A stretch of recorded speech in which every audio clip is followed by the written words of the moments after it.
Hi everybody. As you know, I'm up in the secret garden. I'm going to talk about how Rose elevates her garden. Please take the time to push the like button. I'm waiting. And definitely subscribe. And if you're new to my channel, please say hello and I'll say hello back. And to everybody else, I'm going to trip around Rose's garden and show you how she elevates her garden. Let's go have some fun. I'm in love with this plant. It's so beautiful. Well, we know this totally elevates the garden.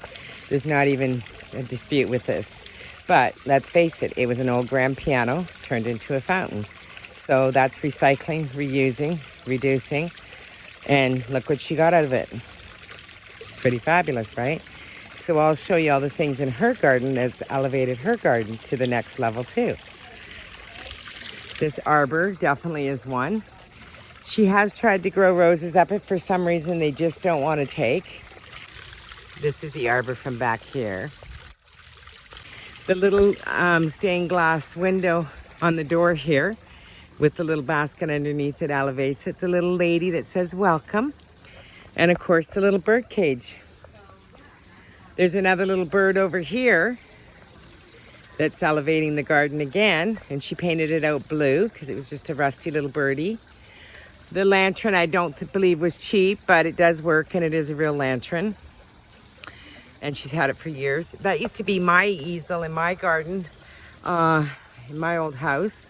And I gave it to her, and then I got her the mirror on there too. So that's another thing that elevates the garden.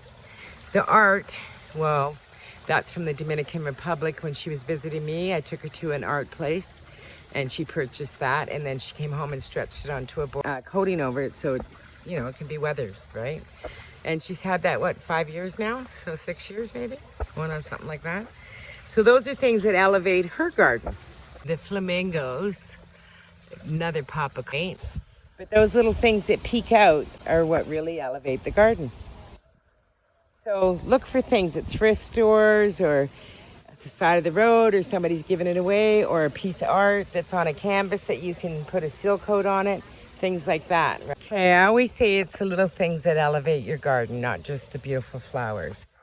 Not that this bird was cheap, but she's had it for years. Has this little angel down here playing a harp, and she stuck a few rocks in here and put plants on top of them, which elevates the plant, therefore elevates the garden. These little things with the fruit-of-lis on it, with the little balls. I think she has 3 of them. I remember putting them on. There's the third one. There you go.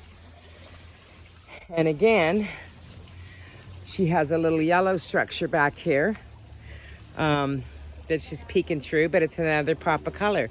So when the flowers start to fade, you still have little pops of color everywhere.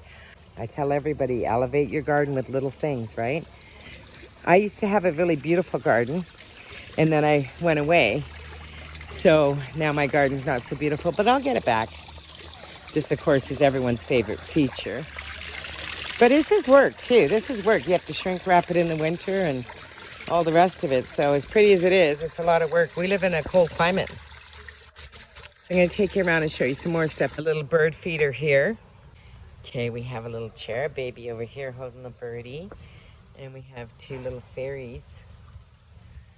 And back here we have a little Asian house. Isn't that cute? Little black one. It's tucked in there. And then another little cherub baby tucked in with all the vines. That's beautiful. 2 balls. One down there. Just another pop of color. I think she has 4 of them. I remember washing them. Yeah, she does. There's one over there and one in the corner over here. Definitely the chandelier. It's beautiful. Definitely that's a showpiece. Her gardener from years ago gave her that when she was building the pergola up here. So it's a perfect piece for out here for the dining. Of course, my favorite little basket with herbs in it. Again, just putting that out rather than planting the herbs somewhere. These are 2 lantern. They're solar, but they're not getting much light right now with all these hops, but she has 2 of them on either side. These are actually speakers for outdoors for the music, but they blend right in with the landscape. These were for her daughter's in-law's wedding, and then she brought them out here. So definitely recycling, reusing, why not? This little fly down here we got on a road trip. It's an ashtray, really. But we got that on our little road trip. Having the little pot-belly stove here, if you wanted to have a little campfire, you could. Or a little campfire, a little fire. I don't know about camping. Here's another one of the baskets, my favorite ones. They're from Scott's, the nursery here. That's from a garage sale, this stand here. This is from a little place that's closed down now. The ladies moved, and it was called Barn to Be Wild. It was an old barn. And instead of Born to Be Wild, Barn to Be Wild. And she bought that there. It was all recycled and used stuff. She has a little lady down here that has a garden tool in her hand. She's cute. Just a little pop again, right? Another piece of art from the Dominican Republic, but that's another pop again. This is a gargoyle that's been painted black, and you can't really see him because of the hops around him, but that's her son's. Her friend Lynn made her that for a birthday or something. And this is Guido down here, her little fountain that's been broken a few times and knocked over by who knows what kind of animals and been repaired. Cool little piece though, and definitely a piece of her garden. It'll be a sad day. This thing finally gives up. You can even see how old the face is. It doesn't really have a face anymore. It's so old. But it's a piece that she's had for many, many, many years, right? So it doesn't mean you have to do this overnight. Collect, and as you go and as you elevate your garden, elevate it with these kind of things, right? Add little things to it. Another couple trellises here.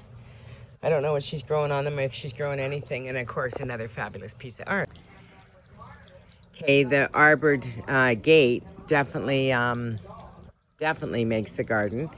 And I believe that was done by Bill, her carpenter, and her husband, Dave. And the whole fence as well was done by them.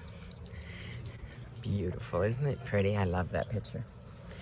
And in the front, I would say it's the window boxes up above and by the dining room window here. Definitely the big urn sitting by the front door. And yeah, beautiful. So, and another little trellis here for sure. Add that in.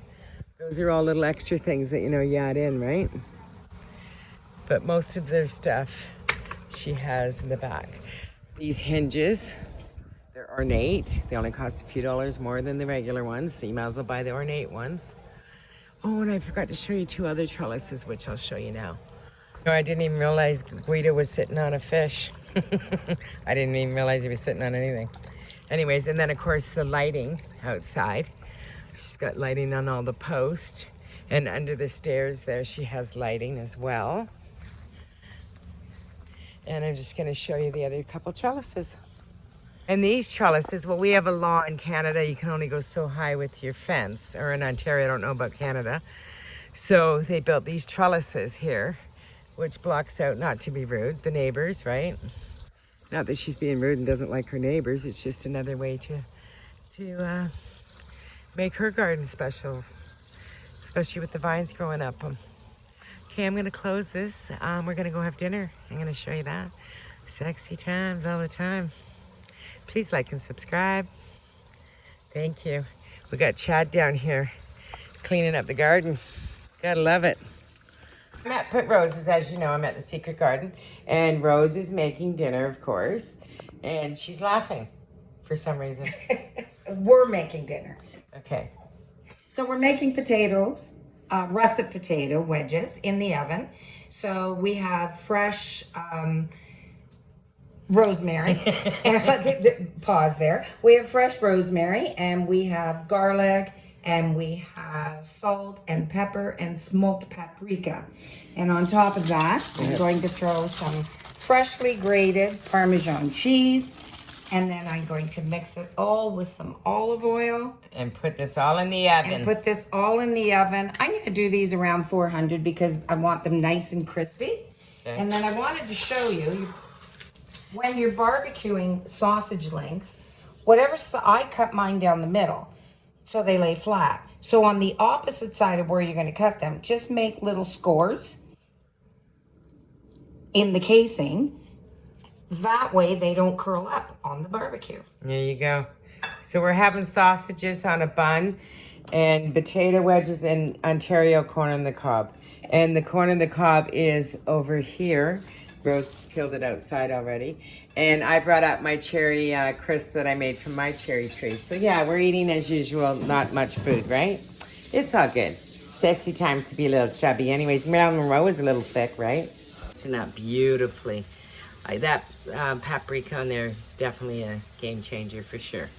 Beautiful. And we have our chef here, Chef David. He works all day and now coming home and cooking for us lovely ladies. That's the kind of husband you want, right? Okay, Dave barbecued the sausages and we have the beautiful potato wedges and Ontario corn, first of the year. Looks good. Right, Johnny? Mm-hmm. You hungry? Yeah, me too. Okay, let's see how much I can put back of this. Sexy times. Talk to you later. And homemade crisp from my cherry tree. Ciao, everybody. Night.